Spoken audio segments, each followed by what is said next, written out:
It was a cold Sunday morning when I returned home earlier than usual.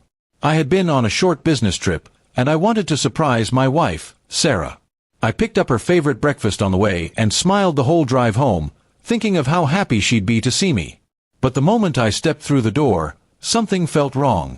The house was too quiet, yet I could hear faint sounds coming from our bedroom upstairs, sounds that didn't belong in a home meant to be full of trust and love. My heart started to race as I walked up the stairs, each step heavier than the last. I pushed open the door, and the world around me fell apart. There she was, my wife, with my best friend, Daniel. The man who stood beside me at my wedding. The one who had been like a brother to me. Both froze when they saw me, and I stood there, numb, unable to believe what my eyes were seeing. My hands trembled, not from anger, but from heartbreak that cut deeper than I could handle. Sarah tried to speak first. "It's not what it looks like," she whispered, covering herself as if that would make it less real. But it was exactly what it looked like. Daniel avoided my gaze, mumbling something about making a mistake. I didn't shout. I didn't curse. I just stared at them, feeling the weight of betrayal pressing against my chest. The breakfast bag dropped from my hands, spilling its contents on the floor, a symbol of everything I had planned to share with her, now meaningless. I walked out of that room silently. Sarah ran after me, begging me to listen, but I couldn't. My mind was a storm of emotions, disbelief, anger, sadness. I got in my car and drove without knowing where I was going. The road blurred before my eyes as tears streamed down my face.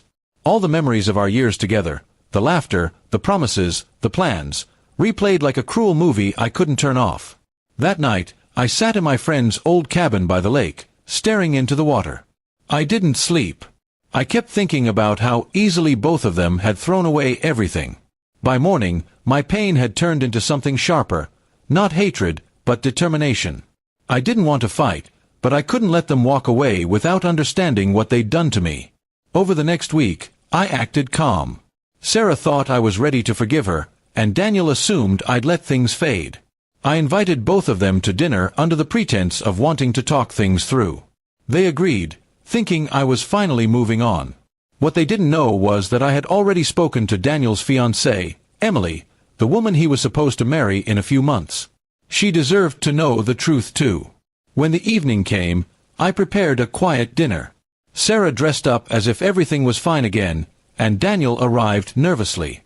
A few minutes later, Emily showed up. Sarah's smile faded instantly when she saw her.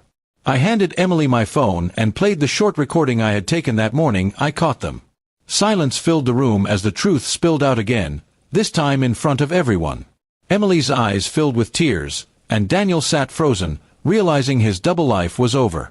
Sarah tried to explain, but no one wanted to listen. Emily walked out, heartbroken but thankful she knew before marriage. I told Sarah calmly that I would be filing for divorce. No shouting, no drama, just an end.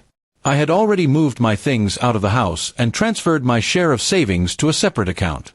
I left her the home, not out of kindness, but because I didn't want to live in a place full of memories that hurt. Days turned into weeks. I ignored Sarah's messages and Daniel's calls. They both tried to apologize, but their words meant nothing. I focused on rebuilding my life. I started running again, visiting my parents more often, and spending weekends at the lake. For the first time in years, I felt peace, painful peace, but still peace. One afternoon, I received a letter from Sarah. In it, she wrote how she regretted everything, how Daniel had abandoned her soon after I left. She said she lost both her husband and her best friend in a single day. I didn't reply. Some things don't deserve answers. Months later, I heard that Daniel had moved to another city.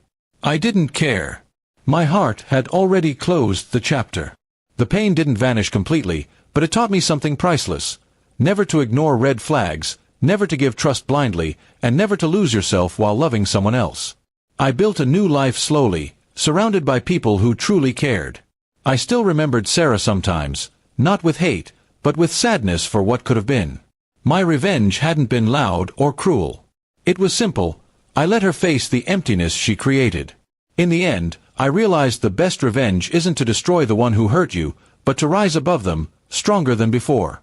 I walked away from the ashes of betrayal and found a new version of myself, one who finally understood that peace is worth more than revenge, and self-respect is the greatest victory of all.